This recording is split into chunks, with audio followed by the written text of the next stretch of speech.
Halo, perkenalkan nama saya Hanifah Wilda Nurofik dengan NIM 2005735, Program Studi Pendidikan Geografi, Fakultas Pendidikan Ilmu Pengetahuan Sosial, Angkatan tahun 2020, Universitas Pendidikan Indonesia. Di sini saya akan menjelaskan tentang gerak bumi dan pengaruhnya terhadap cuaca dan iklim. Yuk, langsung kita bahas. Gerak bumi terbagi menjadi dua, yaitu ada rotasi dan revolusi. Saat ini kita akan membahas rotasi terlebih dahulu. Seperti yang Anda lihat di animasi, rotasi adalah gerak bumi mengitari porosnya sendiri. Gerak ini bergerak dengan arah yang berlawanan dengan arah jarum jam, yaitu dari barat ke timur atau arah negatif. Dampak dari rotasi bumi yaitu 1. Terjadinya gerak semu harian matahari. Kalian pasti pernah melihat matahari terbit atau terbenam, bukan? Nah, itu adalah salah satu dampak dari rotasi bumi.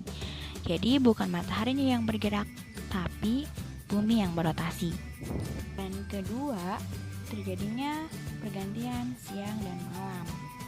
Bumi berotasi terus-menerus dari barat ke timur, maka bagian bumi yang terkena sinar matahari selalu bergiliran. Yang terkena sinar matahari akan menjadi siang, dan yang tidak akan menjadi malam. Nah, yang ketiga yaitu terjadinya perbedaan waktu. Untuk mengetahui perbedaan waktu ini, kita harus mengetahui garis bujurnya terlebih dahulu. Garis bujur adalah garis khayal yang sejajar dengan garis tengah kutub. Perbedaan waktu tergantung pada derajat garis kutubnya. Acuan garis kutub 0 derajat berada di kota Greenwich. Yang keempat yaitu terjadinya perbedaan percepatan gravitasi di permukaan bumi. Akibat rotasi bumi, garis tengah khatulistiwa lebih besar daripada garis tengah kutub.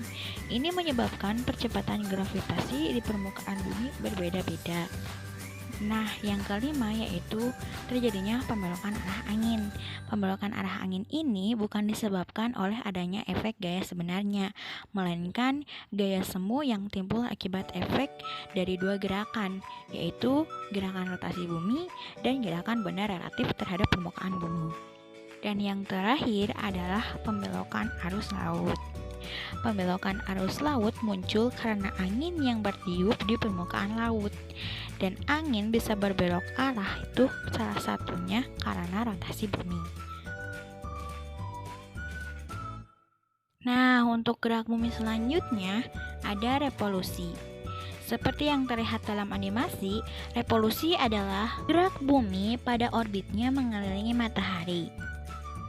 Proses revolusi ini juga terjadi pada planet-planet lain yang bergerak mengelilingi pusat tata surya, yaitu matahari. Nah, waktu yang dihabiskan oleh bumi untuk melakukan revolusi, inilah yang kemudian kita sebut dengan 1 tahun. Kemudian, ada peristiwa yang dapat membuktikan adanya gerak revolusi bumi, yaitu pertama, terjadinya paralaks bintang. Paralaks bintang adalah pergeseran kedudukan bintang yang dekat ke bumi terhadap latar belakang bintang-bintang yang lebih jauh yang disebabkan oleh pengamat di bumi telah mengubah kedudukannya. Kedua, terjadinya aberasi cahaya bintang. Aberasi cahaya bintang didefinisikan sebagai perpindahan yang tampak dalam arah cahaya datang dari sebuah bintang akibat gerak revolusi bumi. Selanjutnya, ada dampak dari revolusi bumi. Yang pertama, terjadinya gerak semu tahunan matahari. Jika dalam rotasi terjadinya gerak semu harian matahari, di revolusi terjadinya gerak semu tahunan matahari. Gerak semu tahunan matahari adalah gerak semu matahari dari khatulistiwa bolak-balik antara 23,50 lintang utara dan lintang selatan setiap tahun. Karena matahari selalu berbalik arah setelah sampai lintang 23,50 dan disebut sebagai garis balik. Garis 23,50 lintang utara disebut garis balik utara atau GBU. Dan garis 23,50 lintang selatan disebut dengan garis balik selatan atau GBS. Dampak yang kedua adalah perubahan waktu malam dan siang. Antara tanggal 21 Maret sampai 23 September, kutub utara berada di dekat matahari, sedangkan kutub selatan jauh dari matahari. Lalu, belahan bumi bagian utara terpapar sinar matahari lebih lama dibandingkan dengan belahan bumi bagian selatan. Pada kisaran antara tanggal 21 Maret sampai 23 September ini pun terjadi pergeseran matahari ke arah utara bumi. Hal ini dikarenakan pada tanggal 21 Juni jarak antara kutub utara dan matahari sangat dekat. Pengamat khatulistiwa melihat matahari bergeser 23,5 derajat ke arah utara.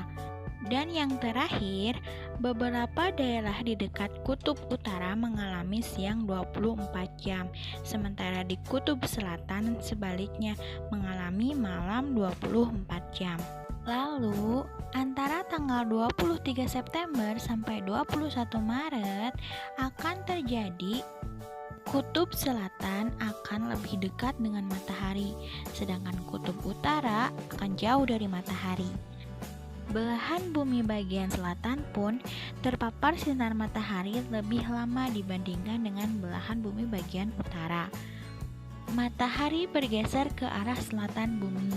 Hal ini dikarenakan pada tanggal 22 September, kutub selatan berada di posisi paling dekat dengan matahari.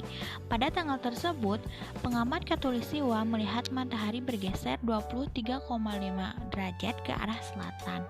Dan yang terakhir, beberapa daerah dekat kutub selatan mengalami waktu siang 24 jam dan kutub utara mengalami waktu malam 24 jam. Selanjutnya adalah antara tanggal 21 Maret sampai 23 Desember. Jarak matahari di kutub utara dengan kutub selatan adalah sama. Seluruh permukaan bumi mengalami waktu siang dan waktu malam sama lamanya. Dan yang terakhir, di daerah khatulistiwa, matahari terlihat melintas tepat di atas kepala. Nah, dampak dari revolusi yang terakhir adalah pergantian musim. Revolusi bumi dan kemiringan poros bumi terhadap ekliptika mengakibatkan terjadinya pergantian musim sepanjang tahun di daerah iklim sedang. Dalam revolusi bumi, dari tanggal 22 Maret sampai dengan 21 Juni, kutub utara makin condong ke arah matahari. Sebaliknya, kutub selatan makin menjauh dari matahari. Ini menyebabkan belahan bumi utara mengalami musim semi dan belahan bumi selatan mengalami musim gugur. Pada tanggal 22 Juni, matahari berada di GBU dan kutub utara menghadap ke matahari. Belahan bumi utara mendapat pemanasan lebih besar daripada belahan bumi selatan, sehingga belahan bumi utara mengalami puncak musim panas dan sebaliknya di belahan bumi selatan akan mengalami musim dingin. Sedangkan pada tanggal 23 September sampai dengan 21 Desember, kutub utara menjauh dari matahari dan sebaliknya belahan bumi selatan mendekat matahari. Dalam periode ini, belahan bumi utara akan mengalami musim dingin dan belahan bumi selatan akan mengalami musim panas. Baik, mungkin itu yang bisa saya sampaikan. Mohon maaf bila ada kesalahan kata atau mungkin masih kurang jelas. Mohon dimaklumi karena saya juga masih belajar. Semoga bisa menjadi manfaat bagi kita semua. Terima kasih dan sampai jumpa.